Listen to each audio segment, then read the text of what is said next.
Een vraag die mij als predikant hier in de Gereformeerde Kerk van Zwartsluis vaak gesteld wordt de afgelopen dagen is de vraag: is die ziekte corona nou een straf van God? En hoe zit dat dan?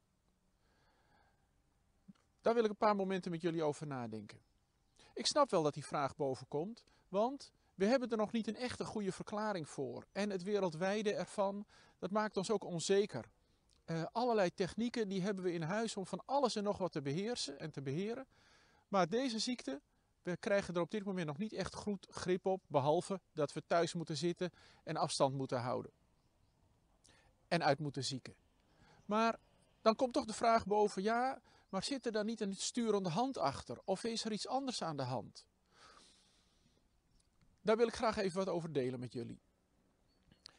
Stel je voor dat het nou wel een straf van God is. Dan vind ik het toch wel heel vreemd dat deze ziekte vooral heel veel kwetsbare mensen juist treft. En niet de, in onze ogen dan, hele slechte mensen of zo. Juist kwetsbare mensen die worden getroffen door deze ziekte. En stel je voor dat iemand komt te overlijden aan deze ziekte. En ik zou daar als predikant naartoe moeten. Zou ik dan tegen die mensen moeten zeggen, wel, u bent dus getroffen door de straf van God. En dan zou de vraag erachteraan moeten luiden, wat heeft u dan gedaan of zo?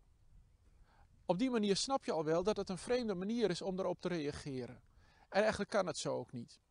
Ik denk van vroeger af aan was al het onverklaarbare al meteen een reden om te zeggen, wel, daar zal wel een hogere macht aan ten grondslag liggen.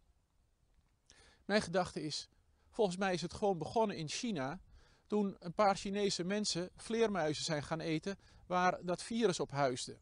En op de een of andere manier is dat op de mens overgeslagen en daar hebben wij nu nog mee te maken.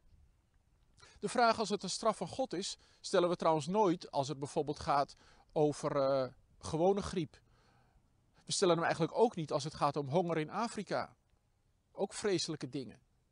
Ik geloof eigenlijk niet op die manier in straf van God. Als ik kijk naar hoe Jezus met deze vraag omgaat, die geeft nooit de reden dat er een straf van God wordt uitgedeeld op grond van bepaalde zonden of zo. Het enige wat hij zegt is dat de openbaring van God mag komen midden in die tijd van ziekte, midden in de tijd van beperking. Jezus geeft bijvoorbeeld een verhaal en dat verhaal is het verhaal van de verloren zoon. En in dat verhaal laat hij zien hoe God is. Deze zoon, die overspelige zoon, die heeft vreselijke dingen gedaan. Geld verbrast, overspelig geweest. Alle reden dat deze zoon dus heel flink gestraft zou worden. Maar dat gebeurt niet. Jezus vertelt over de hemelse Vader, die ook bij deze zoon gewoon op de uitkijk staat met open armen en hem welkom thuis heet. Hij mag er weer zijn. Geen straf, maar vergeving. Kortom, het centrale thema bij God is niet dat hij straft, maar het centrale thema bij God is dat hij genade geeft. Genade en ontferming. Gaat zo'n ziekte dan helemaal buiten God om? Nee, dat geloof ik ook niet. Ik geloof zeker dat God ook aanwezig is midden in tijden van ziekte. Paulus heeft daar iets over geschreven in Romeinen 8, waar hij zegt, alles werkt mede ten goede voor wie gelooft. Dat wil dus niet zeggen dat God alles wat er gebeurt op aarde bedacht heeft, maar wel dat alles wat er gebeurt, dat God dat ter hand neemt. Aan jou en aan mij is het om datgene wat ons overkomt in Gods hand te leggen en te vertrouwen dat Hij er iets mee doet. Dat Hij niet afwezig is. En God is niet afwezig, in jou en in mijn leven niet. Maar Hij wil zich laten zien als een God die ook jou en mij draagt in deze tijden.